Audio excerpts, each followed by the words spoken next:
latest live edition of Last World Boxing. So we've decided to jump on tonight straight after the Dave Allen card to have a talk about some of the undercard and the main event. So I better get the pleasantries out of the way. So Brett, thank you very much for joining in what is afternoon where you are, right? Yes, mate. Yes, it's a Thanksgiving weekend here, so I want to wish everybody a happy Thanksgiving to my fellow countrymen. We don't celebrate Thanksgiving in the UK. What are you talking about? I know, but I've got 2 passports, mate, so I've got to be respectful. Yeah, you might have mentioned that once or twice. Anyway, moving on. I going Sean from a respectable Brighton. Although I'm right in thinking you might hold an Irish passport, Sean. Yeah, I've got 2 as well. Yeah, so I'm in Brett's camp there. Yeah, absolutely. Yeah, mate, keep your options open, pal. Yeah. Jeez, I'm going to have to seriously have a look at the panel members, get some proper ones on. But anyway, let's start with the Padley part then. So obviously, Padley was moving down in weight, fighting Bellotti. I quite like Bellotti. I'm not sure Padley won this fight, if I'm honest with you. I thought the judges' scorecard was absolutely, I'll say it, a disgrace. So I'll start with you on this one, Brett. Brett, give us your thoughts because it felt a bit wide to me. I mean, look, I don't know if I can categorically say whether it'd have been, if it was close on the cards, whether it'd have been disappointed either way. So, but some of those scorecards were absolutely wild, absolutely wild. And to be honest with you, I thought Bellotti was a bully, and he backed him up. And I tell you what, might have been the 5th or 6th round. He hit him with a body shot, and then after that, Padley's hands just went in for the rest of the fight, and he clammed up. But when Padley was like trying to keep him at range and turn the corner on him and throw combinations, Padley did look good, but it was in spurts. So to be honest with you, I was too engaged in the fight. I didn't really score it, but I didn't think it was a wide decision. Definitely not. Yeah, and that was round 5, according to my notes. Was it 5? Yeah, so well done.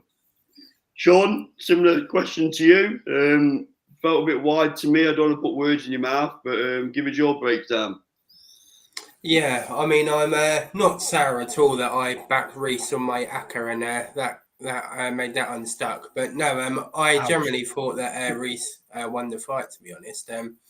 I know, speaking to a few of the guys before, I always said he's a big puncher, and I didn't like the look of Padley. I think he's dropped down too far in weight, to be honest, and I think he'll go back up after this fight.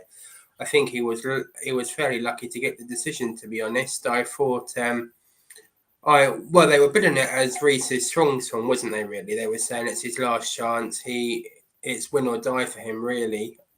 How they were saying, at least. So I feel a bit sorry for him in that sense. But in answer to your question, I felt the wrong man won. Yeah, we got Mr. Neutral in the chat bar. Good evening, Mr. Neutral. He thinks the judge scorecard was shameful as well. I like Padley's story. Obviously, he took the Shakur Stevenson fight on very short notice, went over and did himself proud and earned a lot of money. But he's still struggling to get them big fights, Brett, isn't he? Still struggling to get them big fights now. I mean, again, fair play to Eddie and Turkey. They've given him a platform where, prior to this, no one knew who he was, did they? To throwing him in with Shakur Stevenson. Now we're hearing Padley's fighting, and we follow the game. But there'll be a lot of armchair fans that go, "Oh, Padley's fighting. I'll have a little look." Yeah. So you wanting to see what he can do. I think, I don't know what his level is, if I'm honest. He looked good against Shakur, but Shakur was in first gear, wasn't he? Same with him. He's just in first gear, and he don't want to hurt his hands because his hands are always messed up. So he's just tapping him, and he's just wearing him down. He's not doing. There's all this dispute with Turkey not paying Shakur enough money and all the rest of it. But the bottom line is, it is a bit of a Cinderella Man Rocky story. Like, he's earned a load of money out of the game, and it's funny you should say that, mate, because I felt that today. I was like, has he earned too much money? Like, you know what I mean, for the level that he's at now. Now he's in there. And Bellotti's just bullying him, and he's just going, I ain't got it because I've got $1 million in the bank now. Yeah. Like, and they called it life-changing money, didn't they? We don't know what the figure is, but it must be a significant amount to call it life-changing. Allegedly 600 grand. Yeah, I like that word on the channel. Thank you. So, Sean, just coming to you, they've got to run that one back on there. There's quite a few boos as obviously Belletti left the ring. I think Padley will have to run it back, won't he? Yeah, I mean, old Josh will have to change a few fuses for 600 grand, wouldn't he? So, yeah, it's absolutely life-changing money for him there, to be honest, and I don't blame him. I think he has to. Yeah, I found it interesting that I think it was Belgium and Frampton. They were saying that I think he will swerve this fight and maybe move back up. Not a chance he'll take the rematch. Not a chance. No, yeah, definitely not. But I think at the very least they should give Bellotti another opportunity for a big fight. At the very least, I think it depends what's on the table though. If Padley's got nowhere else to go for that sort of dough though, Brett, then he might jump in again. Or again, do they throw him in with a bit of a killer? And he gets even more money. I mean, if we're talking about a legacy fight of running it back so the fans think that I actually won, he's not taking it. If Eddie and Frank throw a load of dough at him, then he probably take. You're right, mate. He probably takes it. If he looks around and goes, I can do this, I can do that for half the money, then yeah, money talks. And I think that's what I like about the Padley story is that each fight he's changing his life by earning loads of money, because I don't think he's a spectacular fighter. No, I can draw parallels with Bostein, where Bostein had no option but to jump back in, because my concern for Padley is if he doesn't jump back in, Brett, he's going to be remembered as someone who got away with one. Fair, very fair. Yeah, I mean, or it depends, like you just said there, though. It depends on the next opponent, doesn't it? Like, or he then goes in with somebody that's a massive name, and we forget all about it. Like, you know, it really is about matchmaking next. If he's gonna have a run over because he's trying to build points to go further up the ladder to be mandatories for X, Y, and Z, then yeah, it's going to be about the fact that he's swerved that fight. If they throw him in with a killer for a load of dough on one of the Saudi shows, everyone will forget about it. Yeah. Interesting. Okay, let's move on to the next one. Faraz beats Bostein. Quite a bit of bad blood in this fight, wasn't there, during the build-up and during fight night? A lot of showboating. Just wanted him to get down to business at one stage and start having a bit of a tear-up because he was too busy dancing around and pulling faces at each other. Is Bostein as good as we think he is? There's definitely flaws here tonight, wasn't there? It's not great, is it, when Grant's having to come out the corner and start pulling you back in between rounds because you're doing some stupid masculine squaring up to the other fighter. I thought Fawad won this. He's got a good backstory. You know, he's come from nothing and he worked his way up and took his chance. Bit of an alter ego in fight week, but you know he's not the first one and won't be the last one to do that. So I've come to you first on this one, Sean. Did Bostein get found out a little bit again tonight? Yeah, I think so. But I think we got to remember he's only, 22, 23? So he can come again. There's no shame at him losing this one. I think we have to be careful, really. We have the tendency here in the UK, at least, to build fighters up to certain pedestals and then easily to knock them down again. So I think for Bostein, I think he can definitely come again. I think he would have learned a hell of a lot, and he's shown a lot in that fight as well when he was badly hurt. In the fourth round, was it, where he was basically out on his feet, didn't even know where his corner was. For him to recover and come back like he did, I think he's shown a true amount of grit, and I think he can definitely come again. I worry though, Sean, before I come to Brett, I worry about all this switch hitting that he's doing, going southpaw and orthodox, that he might think he's better than he is. Yeah, I think with him, I mean, I know a few on the channel don't think he's an elite trainer, but I think potentially he needs to leave Grant Smith and move to a Jamie Moore. I think if he had a Jamie Moore in his corner, he would have won tonight. So I think potentially grinding him in the gym, getting the fundamentals sorting out if he's a southpaw or orthodox, sticking to one of the two stances, I think we'll see him back, and I think he'll have a fairly decent career. What level does he get to, Sean? European fringe world, I think he can get that high. I don't think he'll go past that. Okay, coming to you then, Brett. First of all, give us your thoughts on the fight. There's a lot of shenanigans during this fight.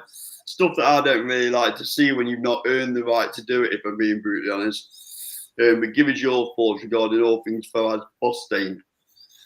I think I think the judges' scorecards were a disgrace. I think it was a close fight. And it was it, Sean, did you say it was the fourth round where I was concerned that he'd done his medial ligament, the way his leg landed? Yeah. See the way his leg landed? Yeah. Like I thought, you know what? He's going to go on heart here because he's done his ligaments in his knee. And Fawaz did everything he could, and he tore the script up and made it horrible. And yeah, Grant was fuming. Grant was fuming with him. Yeah.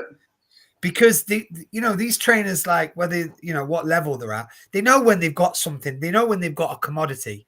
They see him in the gym and they must think, "Wow, he's unreal! Like he can bang, he can move, he can slip. He's got everything." And then he goes out and performs like that.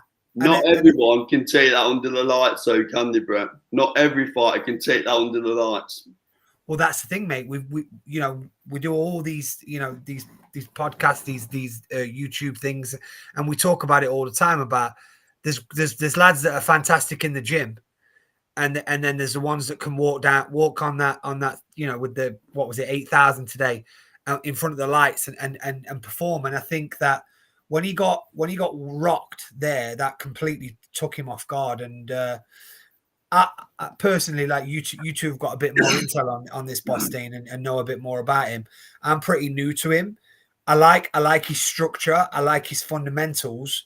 But what he proved today that is that he ain't got the nuts when it's hard, and all this sticking your tongue out and jumping around for the judges, that ain't for me. And that Grant's old fashioned. Grant's not playing with that. Grant never put him on his shoulders after the fight to try and make out he'd won. He was fuming with him. No.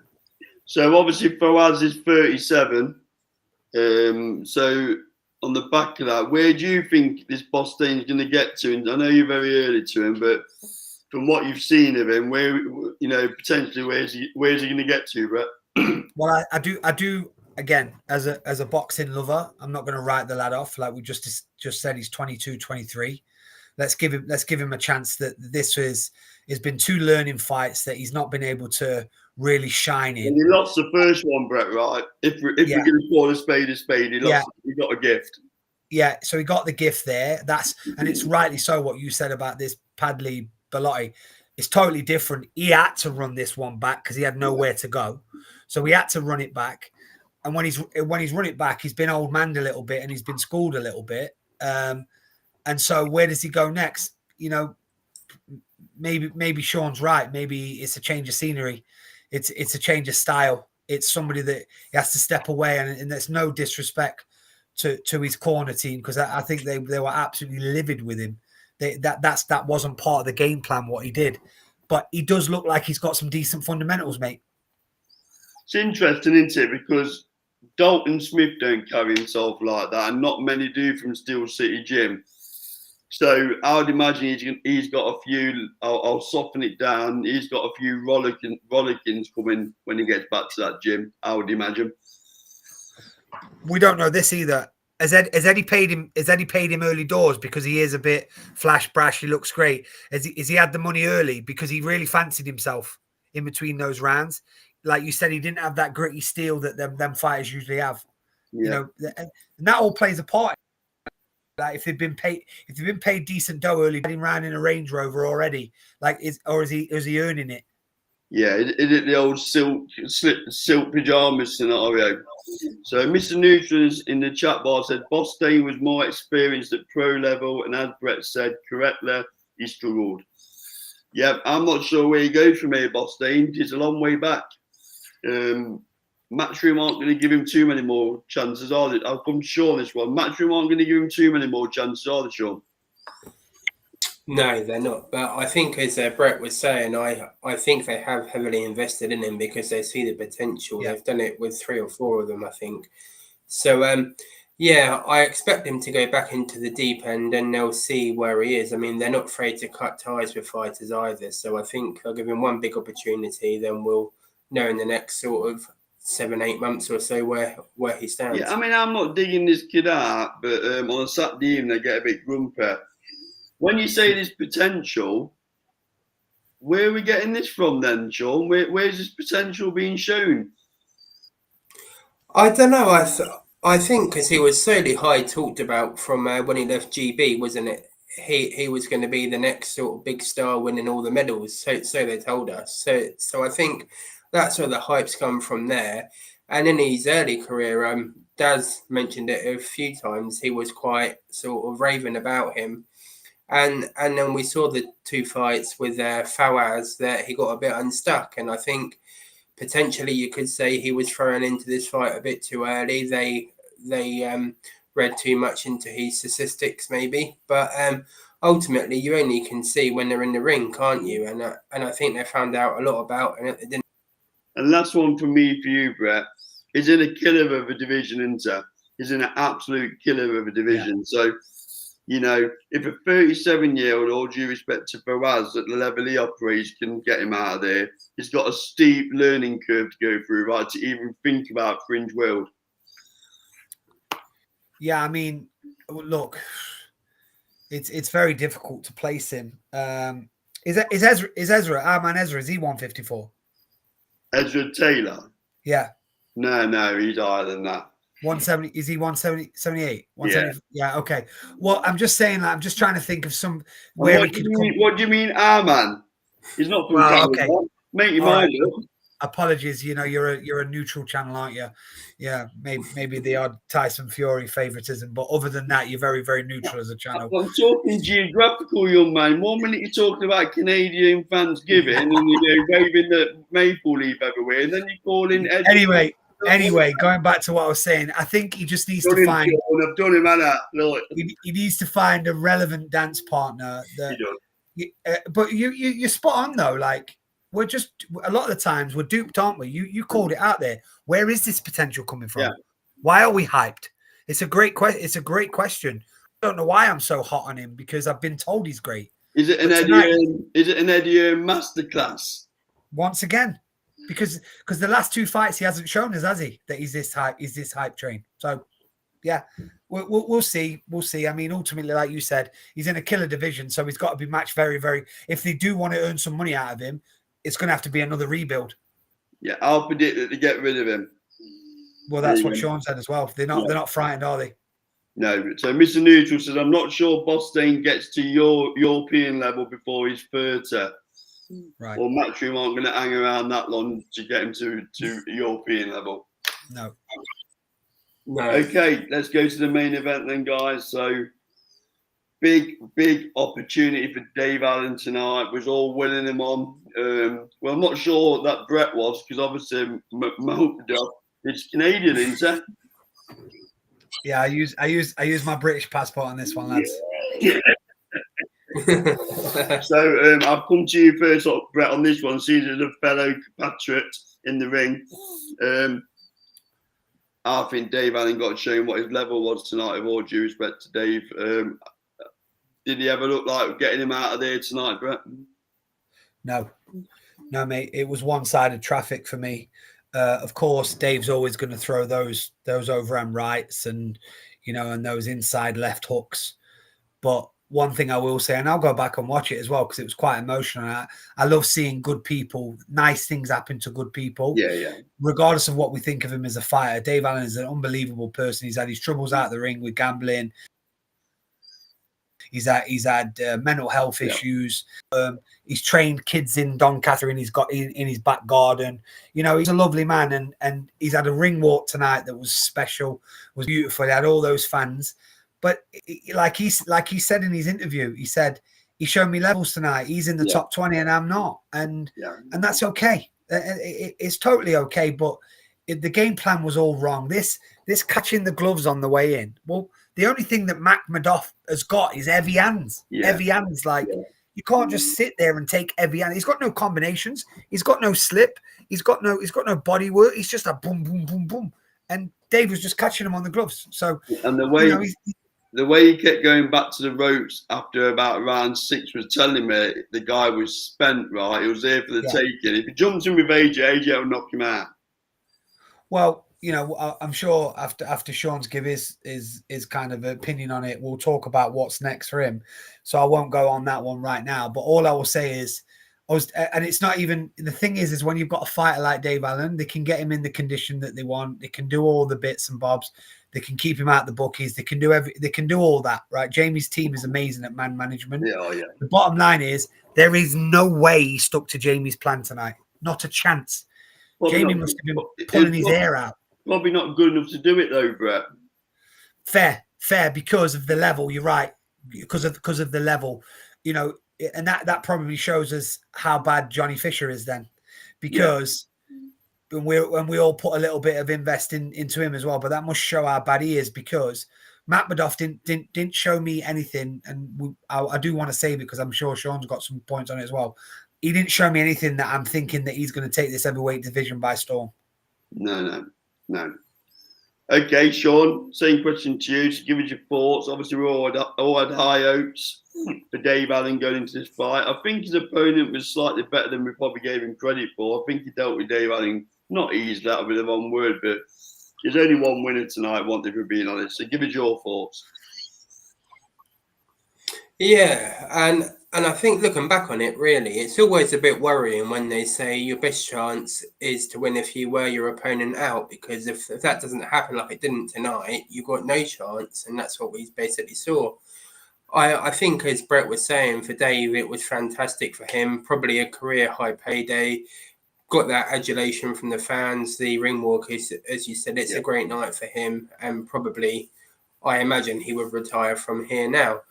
As far as Makhmudov's concerned, yeah, I agree. I don't think I think even probably Fraser Clark would beat him, to be honest, if he beats DKV for the British titles. So I don't think he's a well beater at all. He's only got the heavy hands, as Brett mentioned. So it's an interesting one. I think I'm right in saying Matchroom's got him for a couple of fights now because he beat Dave Allen. So it'll be interesting to see how they pan him out. Will they throw him in with AJ? They spoke about putting him in this year, potentially.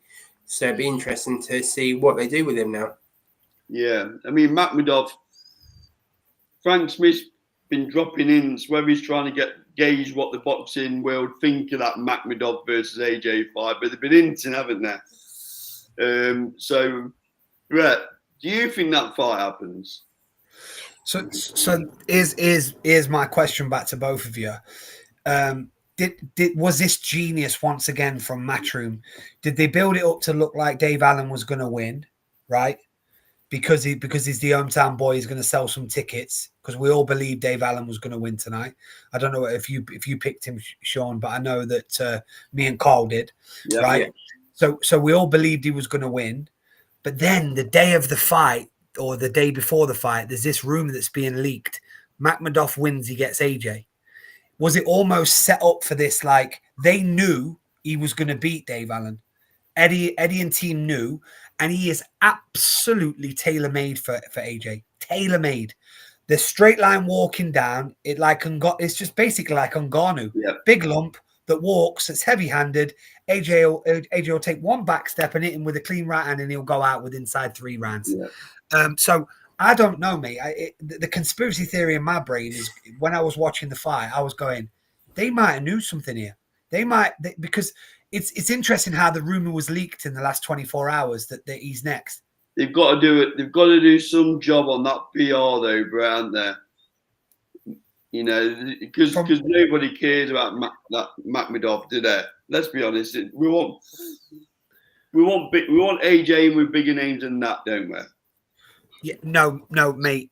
I'm telling you now, as you know, as the resident AJ fanboy, for me, there's only 2 fights, and it's Bacoli in Africa. You know, in Africa, in the show. Like, let's have a bit of a pantomime, and then there's Tyson Fury, and that's all that matters. What I'm saying is that I think that they were looking for Makhmudov to knock Allen out tonight.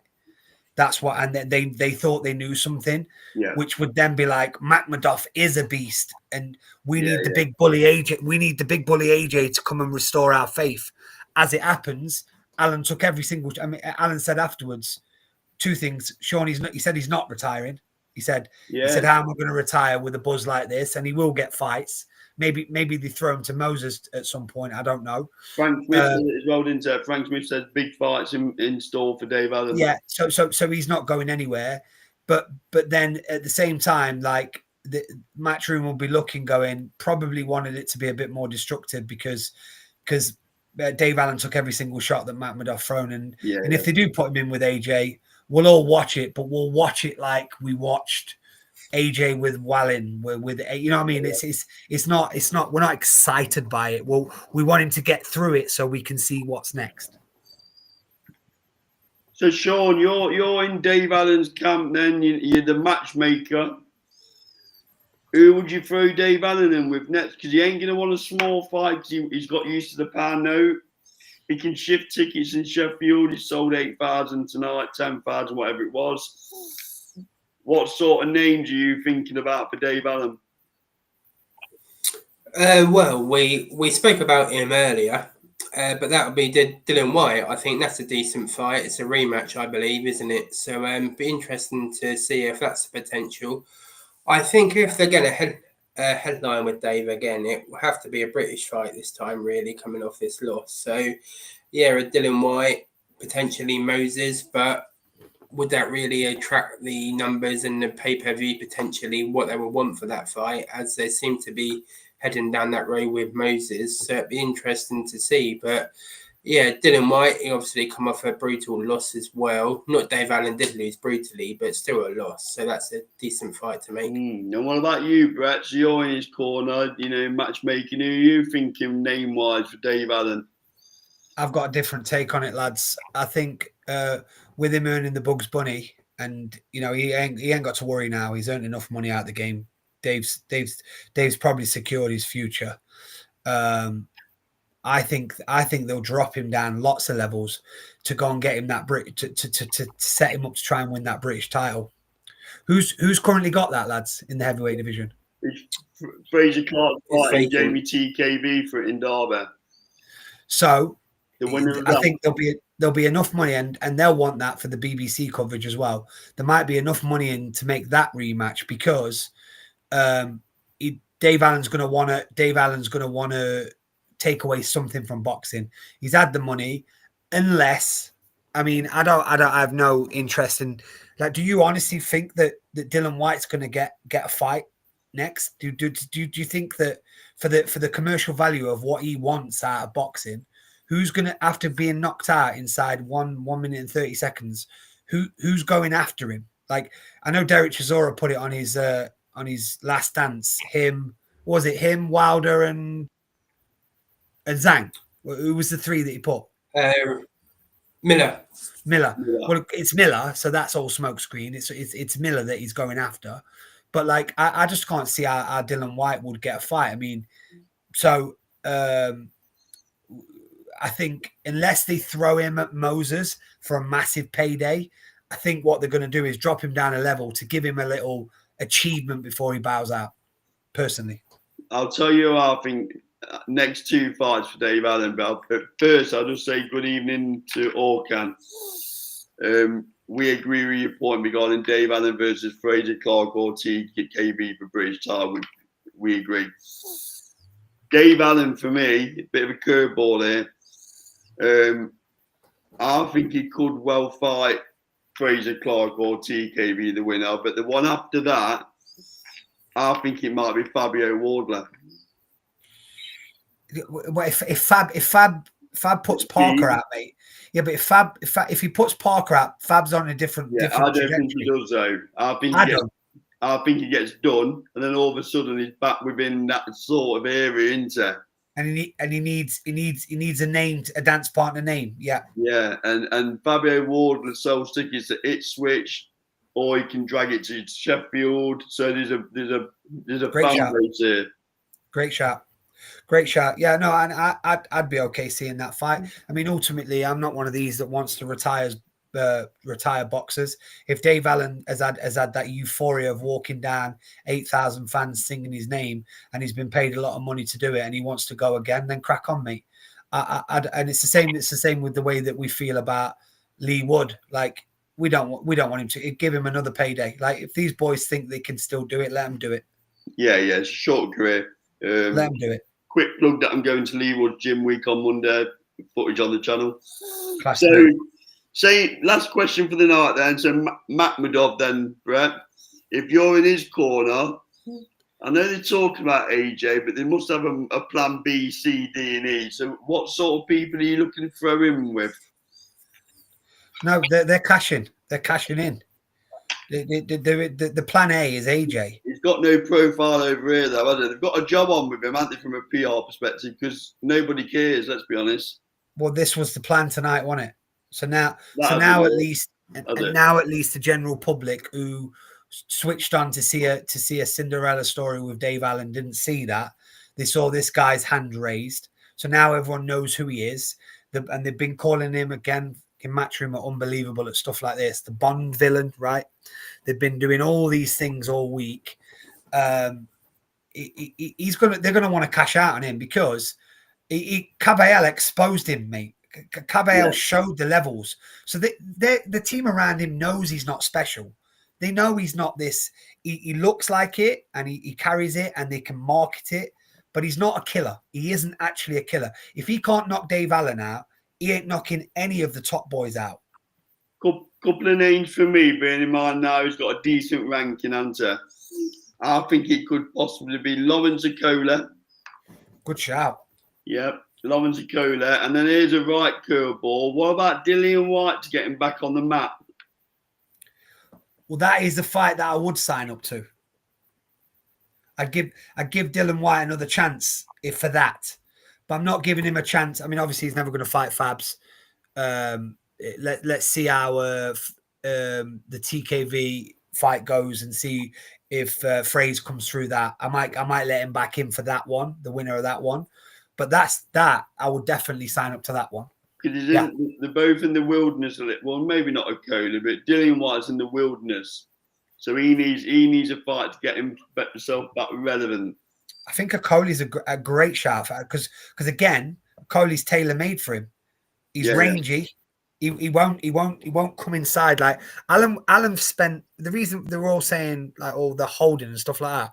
Alan was leaning on his chest a lot, so he was just using his frame to tie him up and put him in headlocks. And Okoli is the king of He's the king of hugging. He's the best hugging heavyweight champion we've ever seen in these shows.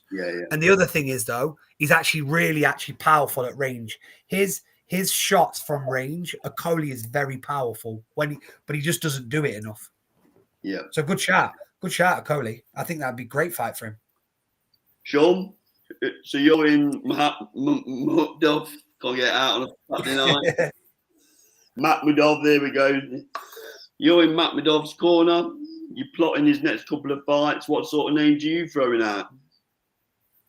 This is going to be a really horrible fight, but I know they've got another Monaco show early next year, and they still promote Filip Hrgovic. So I can see them putting him in with Hrgovic in Monaco just to get them both out. I can just see imagine that, Sean, from a spectator perspective.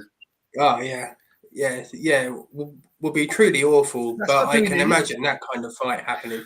Mate, it makes a lot of sense what you're saying completely from a promoter standpoint, but surely there's no commercial value in it. Well, I don't think there is in general in these Monaco shows. Well, historically, who they put on there, it's just basically fighters that have no value and they've got signs. They just chuck them on those shows, so I can see that happening for sure. Is Dubois' fight been announced? Who's he got next? It's rumored to be Frank Sanchez. Yeah, Frank Sanchez. He said he's accepted that. But again, Dubois would be a great fight for Dubois, based off the fact that he's a rebuild fight for him. That'd be a cracking fight for him. But putting him against Hrgovic, oh my days, awful. It's coming up in the side. So Tosser, interesting name. On AJ, it'd simply be to tick him over. AJ Makhmudov doesn't interest anyone, nor does it build him for a potential Fury fight. Fury fight sells itself. I'd have liked to see Allen versus Chisora, but timing obviously completely off. Not a bad point, to be fair. A great point. But the thing is what we all say is, and honestly, all banter aside with me and the AJ thing, put that to one side, and let me tell you this: they've all had these fights that we've said we won't watch. Tyson Fury's had these fights that we said we won't watch. If it gets made, if it gets made, we're gonna watch it. Yeah. Right? If it gets made, we're gonna watch it. And ultimately, there's always commercial value because it's AJ. AJ brings commercial value. AJ brings eyes. And I always say this: the face of boxing, which he isn't, by the way, the face of boxing isn't the best boxer. It's the one that can globally put the eyes on the sport. So historically, over the in our latest generation, lads, it's obviously been Canelo, hasn't it? Yeah. You know, and prior to that, it was Floyd. Yeah. But at one point, it was AJ, Canelo, and Katie Taylor that were flying the flag for faces of boxing. Yeah. And so wherever he fights, whatever he does, it'll do great numbers. You know, obviously, mate. If that fight got made and there was press passes to be had, you'd be at it, wouldn't you?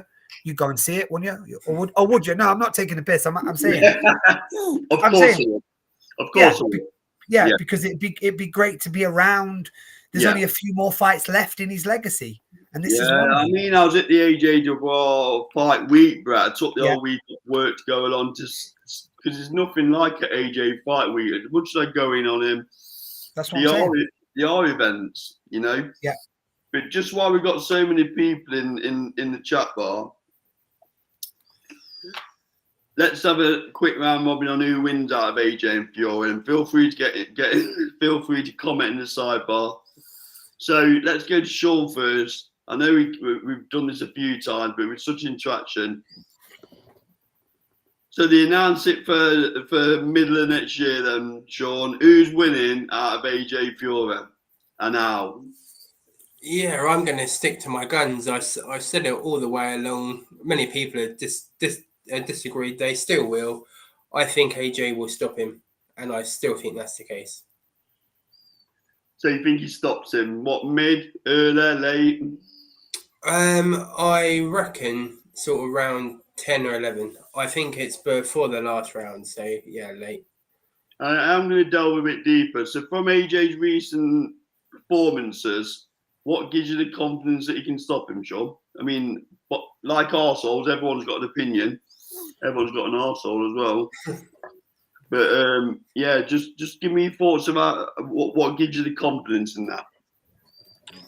I just think more than anything, I think he'll just draw Fury in. I think Fury's one of those fighters that we've seen him feint and sort of gimmick and things in his fights. I think fight week as well will be massive. I know people don't think it, but I think AJ's got the ability to get in his head and really win the mind games, which I think will be part of this. Yeah, I'm more of an AJ fanboy than Brett, I think, with this sort of dialogue. I'd say so. Yeah. But I really think that AJ just beats him. I think it will almost be. Wouldn't be one-sided, that's unfair, but I just always felt AJ's got the beating of Fury, and I just think I'm going to stand by that. It'll be silly not to. I've said it on so many videos here, so you can go back and watch him, so I won't change now. Okay, Mr. Neutral in the sidebar says Fury stops AJ if it was tomorrow.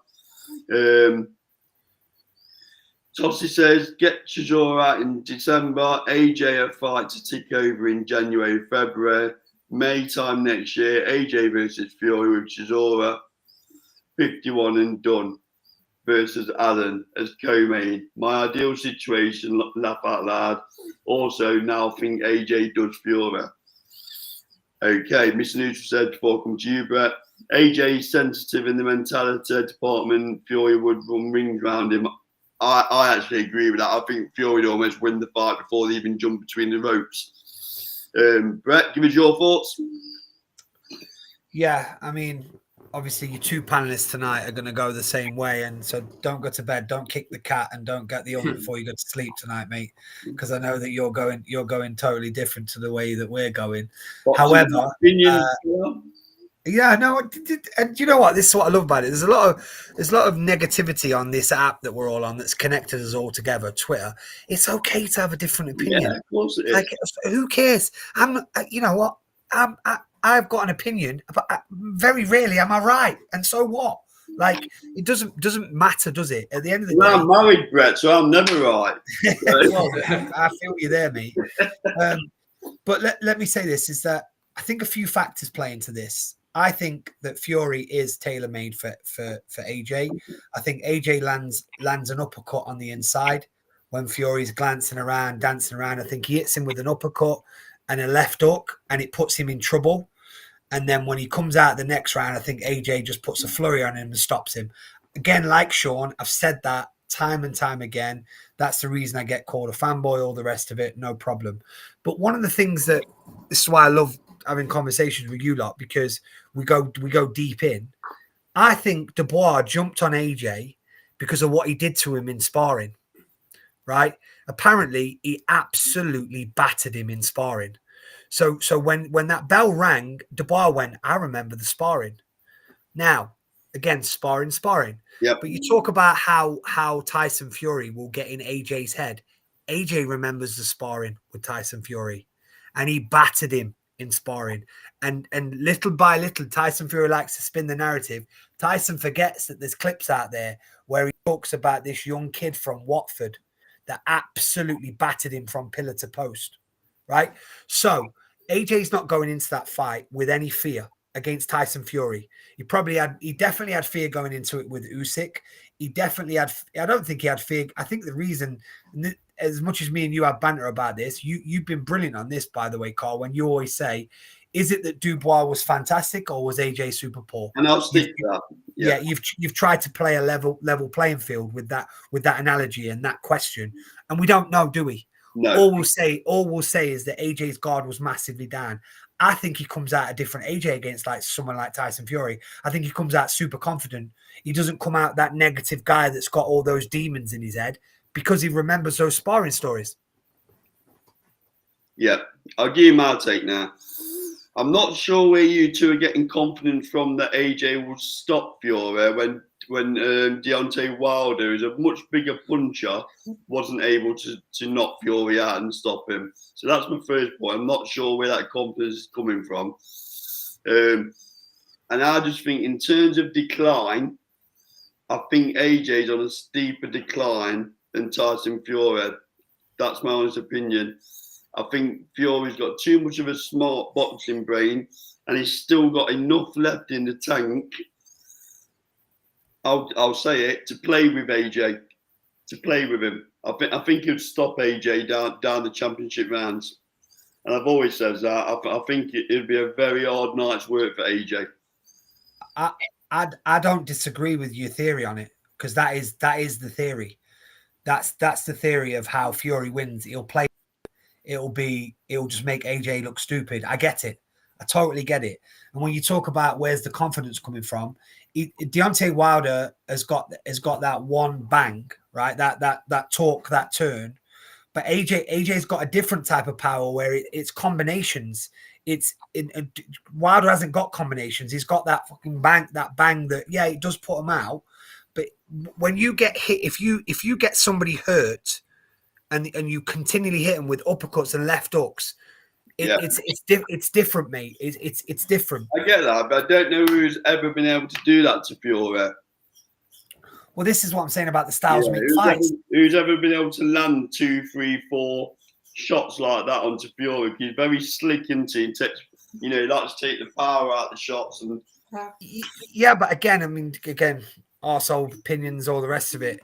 The difference is Wilder don't have combinations. Wilder hit him, and to be fair, when Wilder hit him, he went down. When Wilder landed, he was on his arse. Whereas sorry, mate, go on. I was just going to say, look at Ngannou. He isn't a boxer at all when he put Fury down. That wasn't combinations though, Sean, was it? No, but I don't believe AJ can knock him out with one. And that's shot. how he gets stopped, Cole. That's how he gets stopped because he gets hit with a combination puncher, not a one bomber. Because he can ride the one bomber. So who's landed a combination on him to even knock him down in his career? Who's ever been good enough? But then we talk about levels. I mean, effectively, again, no disrespect, again, opinions. He should have been stopped in that first round when Usyk put those combinations together. And he's the only one who's been, unless I'm right, he's a generational great. He's the only one who's been able to land combinations of that effect on Fury. Yeah, but then we talk about again, it's all about styles, in my opinion. The fighters preceding that he's fought, he's never fought a real combination puncher. You can't tell me Klitschko was a combination puncher. He did an absolute masterclass job on Klitschko. There's no question about that. Unless I'm right, Brett, if the Klitschko that AJ fought was a little bit younger to beat AJ that night. Definitely. So again, where's the confidence coming from? But then if that Klitschko turned up against Fury, he'd have won that night too. No, not for me. I don't think any version of Klitschko would have had the ability to beat Fury. But again, that's why you're entitled to your opinion, mate. Yeah. So let's take a question from Tossi. It's a good question. So it's a question for the panel. If AJ does get in with Makhmudov, different version every time I say it, Makhmudov, before the Fury fight, would you like to see Fury do the same? And if so, against who at this point? I personally, again, do you know what? This is a weird question because I'm almost more pissed off with AJ taking a runaround fight. I would love Fury to take a runaround fight because I'd just love to know he actually is coming back. I think he's coming back, you know. Yeah, but and he's waiting for the Bugs Bunny, isn't he? He's waiting for the Bunsen burner. Like, ultimately, so it's a great question. So just to give a name, if there was a runaround for Tyson Fury, again, maybe it's Bacoli. I think Bacoli's a runner. We'll give him mans for sure. Yeah, no disrespect to Bacoli and certainly not Billy after he come after me randomly yesterday. I think that Bacoli would be a great fight for Tyson Fury, which I think he wins comfortably. Yeah.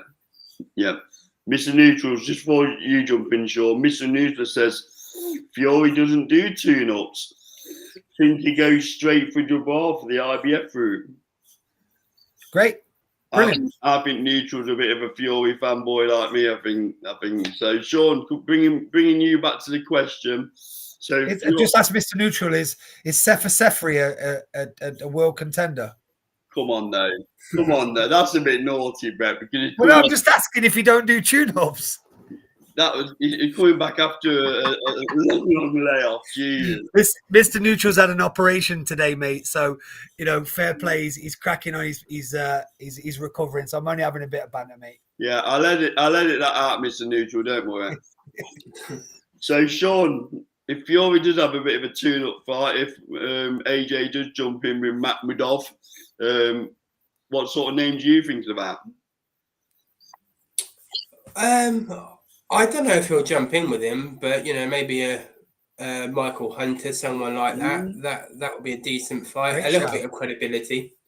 Great shout. Yeah. But yeah, someone like that. But I agree with Brett. I mean, you just have to look. I think Otto Warling was dubbed as a warm-up fight as well at the time, wasn't it? And look at that fight. He gave him kitten. Yeah, but I think going back to the AJ point briefly, and I agree with Brett really. I think it's fair to say Fury's not fought a big puncher that can set him up, and I think AJ can do that. He can walk him onto shots that he might not see, and that's how I think AJ can stop him as well. So I definitely think that will be the case. I mean, Wilder was one-dimensional, wasn't he? He's got the right hand, good night Vienna. That was about all. But AJ's a far better boxer than Wilder. Let's have that. And right. he struggled in Wilder Fury 3 because Malik Scott tried to make Wilder throw combinations. Yes, he got the job done. And again, it's no hate towards Tyson Fury. I think he's a phenomenal boxer. My beef with Tyson Fury is all his bullshit, is his antics. Yeah. I think he's an incredible fighter. And if he beats AJ, I will happily crown him the best boxer of this era. Not a problem. Not a problem. Apart from music. Well, I mean, for our, well, I'll get my British passport out. For our British contingent, I will say that he definitely gets to stand alone. He gets to stand alone. Yeah. Well, I still think he's going to jump in with Usyk in April. I know these stupid dates have been leaked in these posters. I think he's going to want another crack at Usyk. I do. I don't. I think that this AJ move is very pivotal of what's about to happen next, mate. I think if they give AJ a run around or they give him the Bakoli fight in Africa in January, it will be telling, because if AJ makes a statement, it's going to up the price from Turkey. Yeah. So I think it's very risky for him, because ultimately the Usyk that is now felt both of those boxers in total 4 times, or 6 times if you include Daniel Dubois, right? He's felt all of that 6 times with ease. I think Fury's in trouble of being stopped in that fight with combination and being backed up. Personally, I think it's a risky move for him. If he wants that, no fighters, maybe Floyd and Pac-Man, when they earn the money, no fighters will ever earn the purse that's about to be given to AJ and Fury. But their next move, they can't mess it up, lads. They cannot mess it up. AJ can't be wiped out by Makhmudov. If AJ's wiped out by Makhmudov, it's done. They can't mess it up. Yeah, I mean, what I would say is that if they don't jump in the ring together, I don't think our era of boxing will ever forgive them. Is my honest opinion. There'll always be that question mark and that cloud hanging over the both of them, no matter what they go on to achieve, that they never jumped. And we're also heading towards that time where it's a bit too long in the tooth as a fight as well. So the money's going to be too much, mate. And I tell you what is a bit of a shame is that the Kell Brook and Amir Khan, we don't speak about that fight, really, do we? We don't go, Khan put on Brook put on an absolute lesson. What we refer to it is that it came too late. And that's a bit disrespectful to Kell, because he put on an unbelievable performance that night. Yeah, but we don't speak about these, do we? Because it's gone on too long. However, with heavyweight boxing, if they get in that ring and one of them goes Sparko, we'll talk about it forever. Yeah.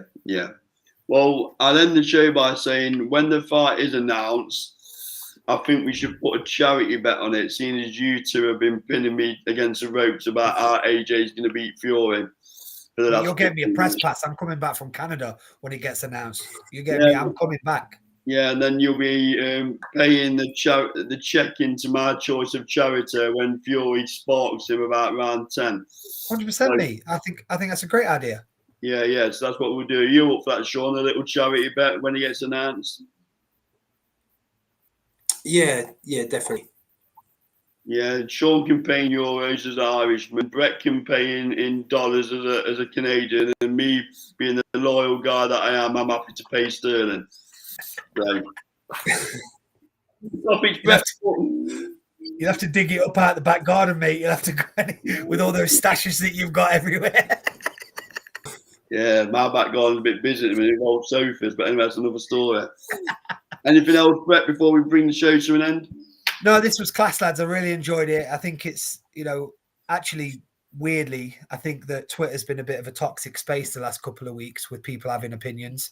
I think it's ridiculous. Everyone's allowed to have an opinion as long as we're nice to each other and we're respectful. It doesn't mean that, like, you have got fantastic points about why Fury would beat AJ. And then Sean and I have got different opinions. So having these type of conversations, looking at the comments that we've had in the comment section, it's just fun to talk boxing, lads. So thanks for doing this, Carl. It was really fun. No, we used to do a lot of Saturday night shows. I know it's not great timing for everybody, but we do get a lot of traction from both sides of the pond on Saturday night. So it's something we'll probably start doing more of. What I would say is, listen, it's only banter, right? Nobody died. You know, we need a space where we can just have a bit of banter and take a bit of weight off our shoulders, right? Life's not easy for anybody at the minute. Exactly. So, so let's use a space for a bit of banter, a bit of a laugh. I mean, to think that AJ is going to beat Fury gave me the biggest laugh of the night, to be honest. So he's Well, done at least you'll sleep well, mate. You can sleep well knowing. The few hours that I've got to go to sleep, yeah. So just think about that charity, though, mate. That you're gonna put that check towards. That'll be nice. Yeah, I will do. Yeah, I think my money in my wallet's quite safe. Let's put it that way. Well, it's not been open. It's not been open for 2 years, so it'll be. it'll be happy then, mate. Last time I get you a press pass out, you tight face Canadian. Anyway, Mr. Neutral and all the comments aside, thank you for all the interaction. It's been really quality. It makes the show. It goes to another level when we get some interaction inside.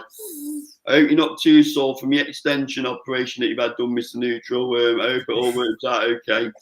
Remember to keep taking your tablets and your cream. Sean, thank you very much for your engagement, fella. Much appreciated as ever. Thanks for joining. I know it's a bit time zone, middle of the day for you, so I appreciate it. This has been Last Bell Boxing, proudly sponsored by SC Travel Limited and Shore Building Services. We'll see you on the next live. Keep it on the socials and we'll post it on there. Take care, everybody.